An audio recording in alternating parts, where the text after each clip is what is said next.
So initially, this episode was penciled in to be about some more rice-based woo, specifically the famous experiment of Dr. Masaru Emoto. But on my way to work the other day, I saw this. And while I was at work, I was tagged several times in an image of one that had been spotted nearby. So my apologies, Emoto-san, you will have to wait while we fall down the rabbit hole of global conspiracy, erroneous assumption and legal gibberish that is the Kafkaesque world of the free men on the land.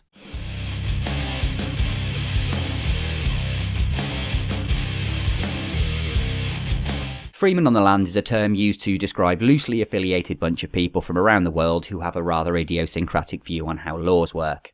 The view being that laws are essentially contracts and must have our consent, otherwise they're not valid, and that the government spends its time tricking us into accepting those contracts because without it they would have no possible way of ever enforcing the laws.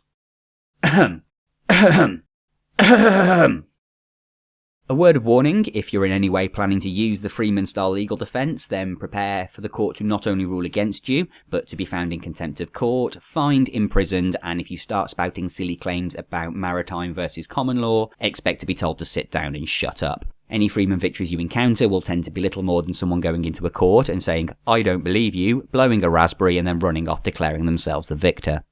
This is Julio Smith, though you'd be hard-pressed to get him to admit that. He will tell you that his name is Julio of the family Smith, and that Julio Smith is a legal and corporate entity created by the government at the registration of his birth, and that it's totally different from the physical person that is he. He will tell you that he, Julio of the family Smith, is only subject to common law, a long tradition of judgment based on precedent that stretches back to time immemorial, which in England is the 6th of July 1189, and that only the legal fiction Julio Smith is bound by statute law, or the laws specifically created by legislation and acts of parliament. He will tell you that these laws require consent and for him to recognise the corporate entity Julio Smith. He does not have to accept that he is the government's version of him, and as such he does not have to abide by statute law, and the government knows this. In order to get him to consent, they will have to create joinder, which is evidence linking him, Julio of the family Smith, to Julio Smith in order to take action against him. They do this by using tax bills, court summons and other documents. If you acknowledge them, that is your consent. Even accepting the honorific titles of Mr, Mrs and Ms are further proof of consent. So to combat this, Julio of the family Smith will take these documents, add the words "no contract" and return them whence they came. By doing this, along with sending a letter to the Queen, declaring that he is a free man, complete with a tariff of charges to be levied should her government incarcerate or inconvenience him with any matters relating to laws for which they do not have his consent, he is free to go about his life. So long as he doesn't harm anyone, break someone's stuff, cause mischief or defraud a person, he is otherwise free to do as he pleases.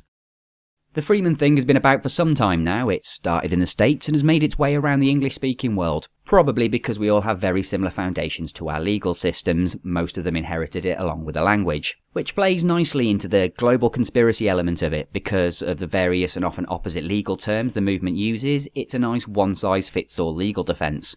Now here's how it's supposed to work, and it all gets a bit nautical.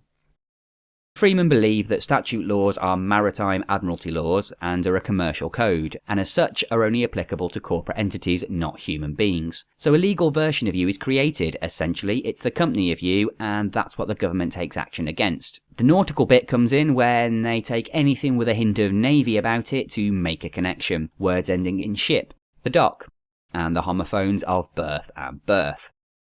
The problem is it just doesn't have a peg leg to stand on. To the credulous and people not versed in law, it can sound impressive and even coherent, but it's just a word salad of legalese and false equivocation that makes sense if delivered with confidence. But compared to reality, it doesn't stand up, in court or otherwise. The harsh truth of it is, if you break the law, then the government has the capacity to come after you and apply the law to you, whether you consent or not. And I can find no legitimate cases of Freeman arguments being used successfully in court. That's not to say there aren't plenty of failed attempts where victory has been claimed either morally or just by flat out refusing to accept failure, and some Freemen have won or had cases dropped based on other factors that had nothing to do with their arguments, but they'll also claim that as a victory as well.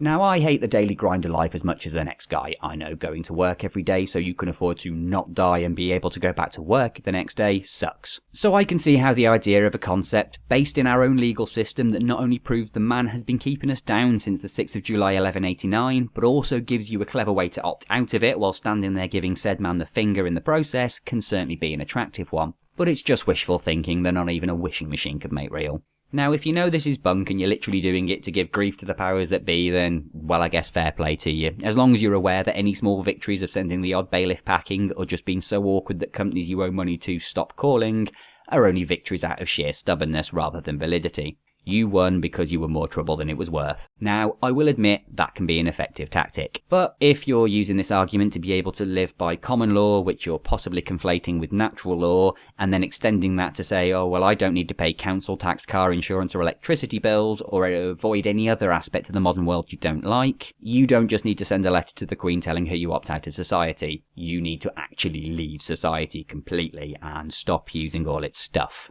If you googled legal name fraud because you saw it on a billboard from the bus, then please, please, please don't buy into this drivel. It's just pseudo-legal hogwash that will make situations worse if you ever come to rely on it.